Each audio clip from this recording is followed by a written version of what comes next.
손이 닿는 순간 오싹한 연애가 시작된다.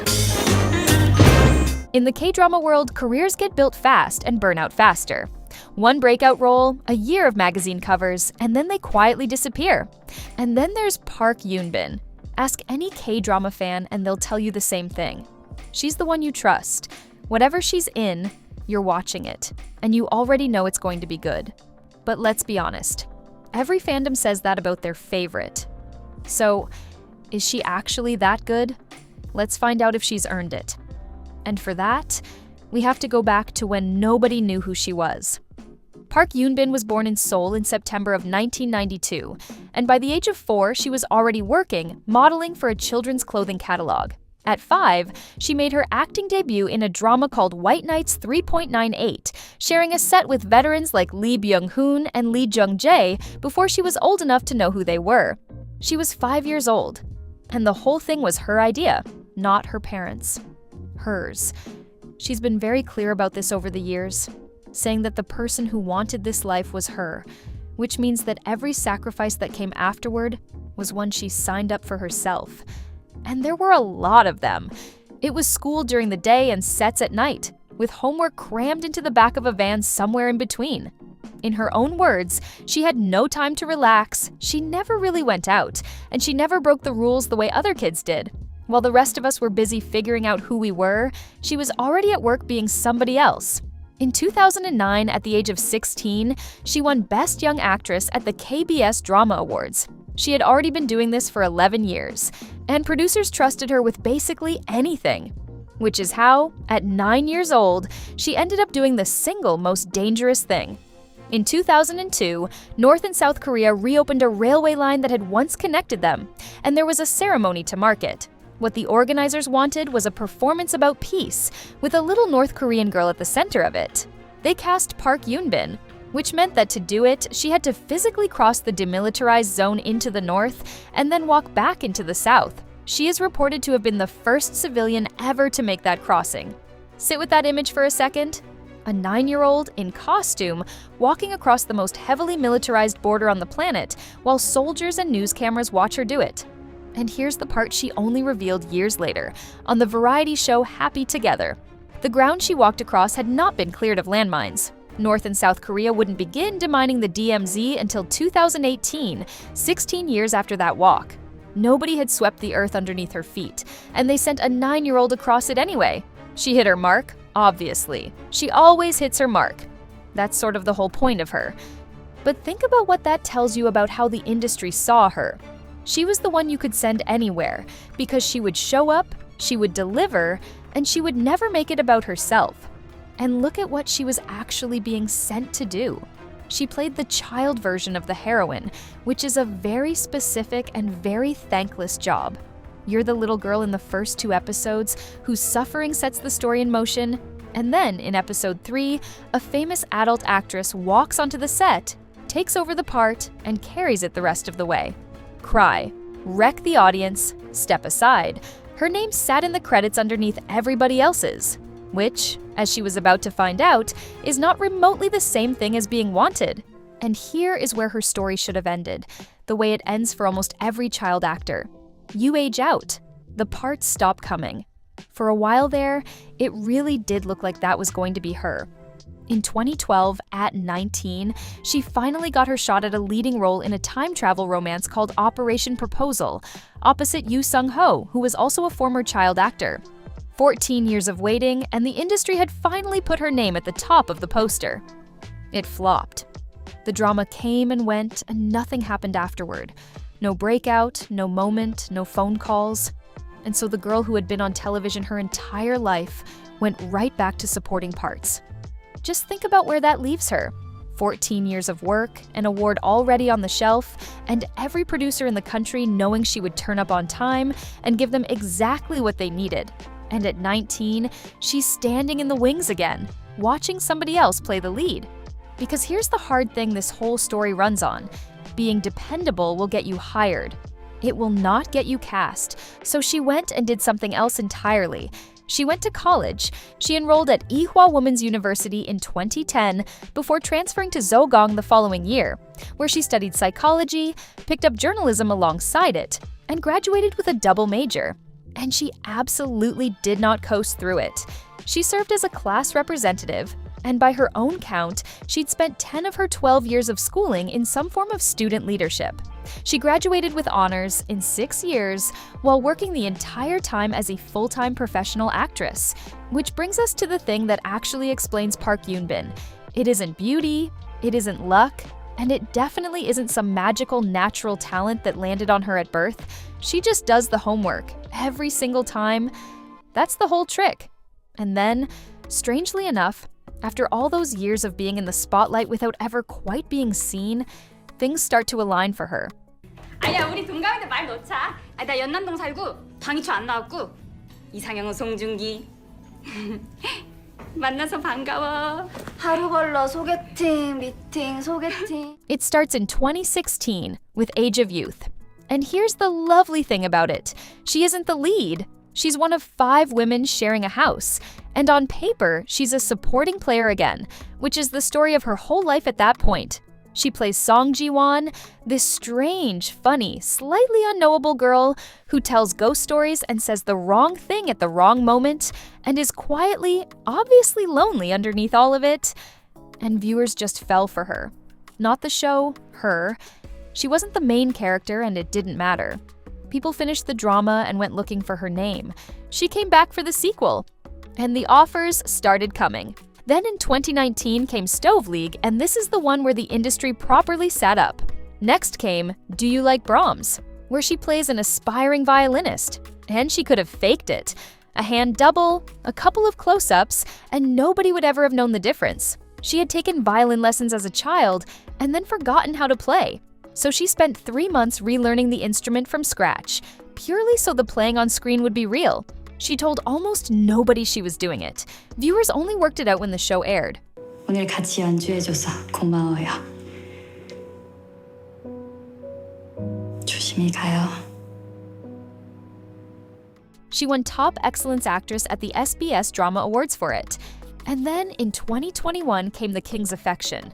And if you've seen it, you already know she is extraordinary in it. She plays a woman forced to impersonate her own murdered twin brother and rule in his place as Crown Prince, which means she is playing a woman playing a man in a court where a single wrong gesture gets her killed. 스승님께서 종친과 함께 대낮부터 술자리라 참으로 훌륭하십니다.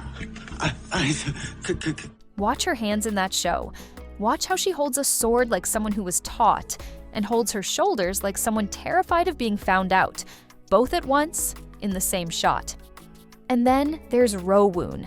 Their chemistry in that drama is genuinely lovely, and it's lovely precisely because of what she's doing underneath it, because she is playing the pain of hiding, constantly, in every single scene. She cannot be soft, she cannot be tender, she cannot let anyone close enough to see what she actually is.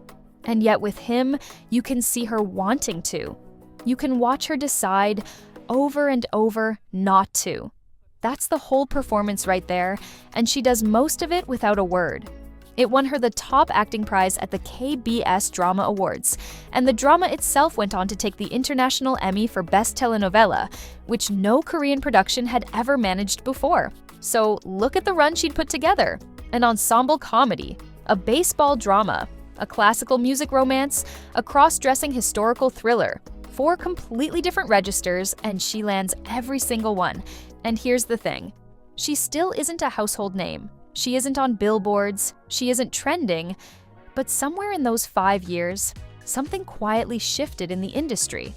And among the people who actually watch closely. You'd hear that Park Eun-bin had been cast in something, and you'd just know. You hadn't seen a frame of it. You didn't know the premise. Didn't matter. If she said yes to it, it was going to be good. That's a rare thing to earn. Most actors never do. And then came the drama that made her permanent. The one that turned her from a name insiders trusted into one of the defining actresses of her entire generation. Extraordinary Attorney Woo. 제 이름은 똑바로 읽어도 거꾸로 읽어도 우영우입니다. 기러기 토마토 스위스 인도인 별똥별 우영우. 역삼요? 되게 재밌어요. And here's what almost nobody knows about it. The character was Woo Young-woo, an autistic rookie attorney at a major Seoul firm with an IQ of 164, a photographic memory, top marks at Seoul National in both college and law school, and an encyclopedic obsession with whales. The director was Yoo In-shik. The writer was Moon Ji-won. They offered her the lead, and she said no. Several times, actually, explaining that the series wasn't something she felt she should approach lightly. And this is where people get her completely wrong, because it wasn't a diva move, and it wasn't a lack of confidence either. She was frightened of doing harm. I felt I had a moral responsibility as an actor, she said. She knew exactly what a drama on that scale would do to how an entire country thought about autistic people. And she said plainly that she was worried her acting might unintentionally offend the very people she'd be representing.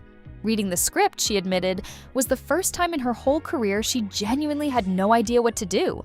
That's a woman with 23 years of experience thinking, I don't know how to do this, and I'm not going to fake it. So she turned down the biggest opportunity of her life because she wasn't sure she could do it justice. And then the thing happened that tells you everything. The production waited. For roughly a year, Yoo In-shik and Moon Ji-won simply held the role open. They didn't move on, they didn't line up a backup. They waited while she finished shooting The King's Affection, and while she worked out whether she could carry it. They wanted her and nobody else. And not because she was famous, because she wasn't. They waited because they trusted her. And in the end, that's what changed her mind. I knew that they were a wonderful director and a wonderful writer, she said, so I made my decision that I wanted to be a part of this project. Then she went and did what she always does. I thought that I could not have any stereotypes or prejudices going into this project, she said. So she refused to build the character out of other portrayals of autism because she had no interest in doing an impression of somebody else's performance. She studied instead, consulting a professor and working through the actual diagnostic criteria one by one, and she wrote her lines out longhand to find the exact rhythm of Young-woo's speech, rewriting them until every sentence sounded right. The woman who lost her own photographic memory, doing 7 months of homework to play a woman defined by hers. Extraordinary Attorney Woo premiered in June of 2022 on ENA, a channel so new that its existence was basically a rounding error, and the first episode drew a rating of 0.9%, which is, roughly speaking, nobody. Sit in that moment with her for a second. 7 months of the most careful work of her life, a role she'd been frightened to take, a role an entire production had waited a year for her to accept, and it lands with a thud. And then, slowly, it started to move. Word got around, and people fell hard for Woo Young-woo. The whales, the revolving door she couldn't get through, the handshake she does with her best friend. And the ratings climbed and climbed and climbed. The finale hit 17.5%, the highest rated drama in ENA's history. Over on Netflix, it became the most watched non-English series in the world, spending 21 straight weeks in the global top 10, while people filmed themselves doing that handshake in offices and classrooms all over the planet. She didn't just carry a show, she carried an entire network onto the map. And then the awards started, and they did not stop.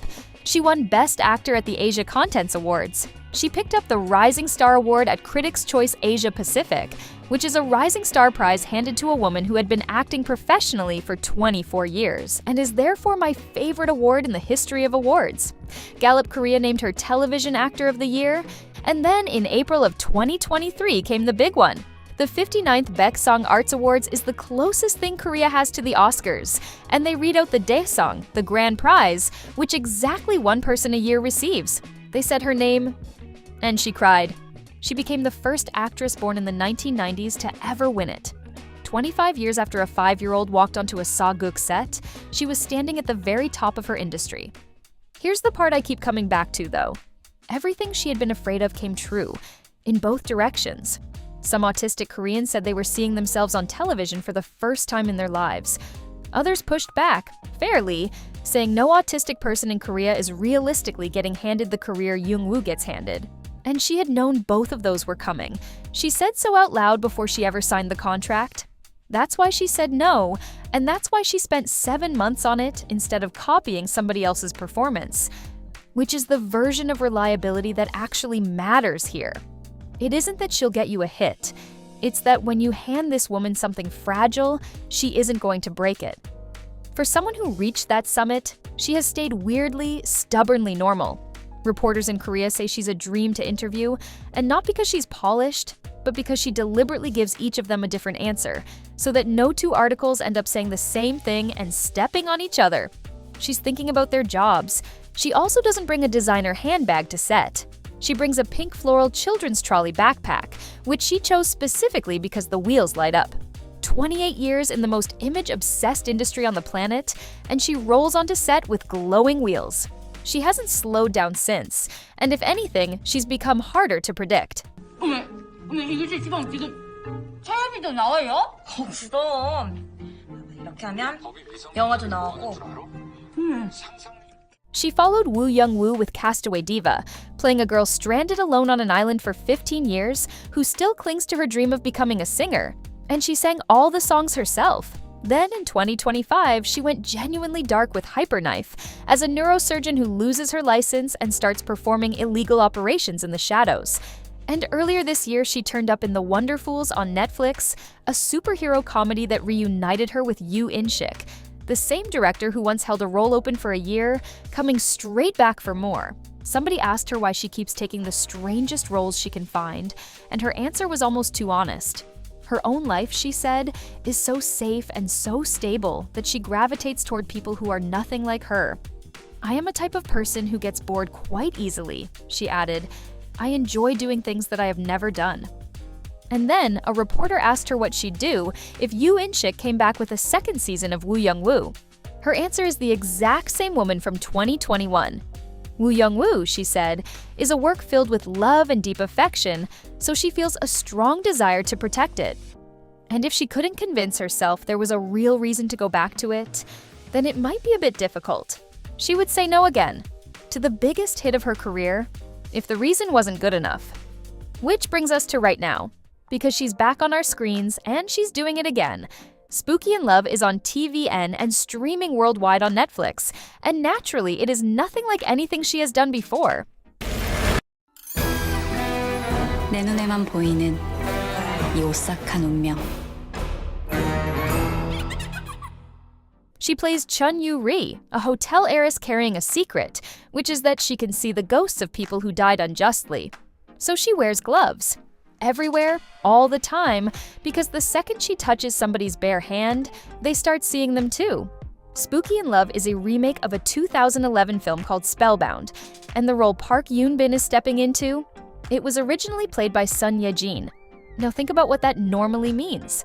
You take a beloved role from one of the most legendary actresses Korea has ever produced, and the internet eats you alive before the first episode even airs. The comparisons start immediately. The comment sections fill with people insisting nobody could ever do it like she did. And that just didn't happen. Nobody is holding her up against Sun Ye-jin.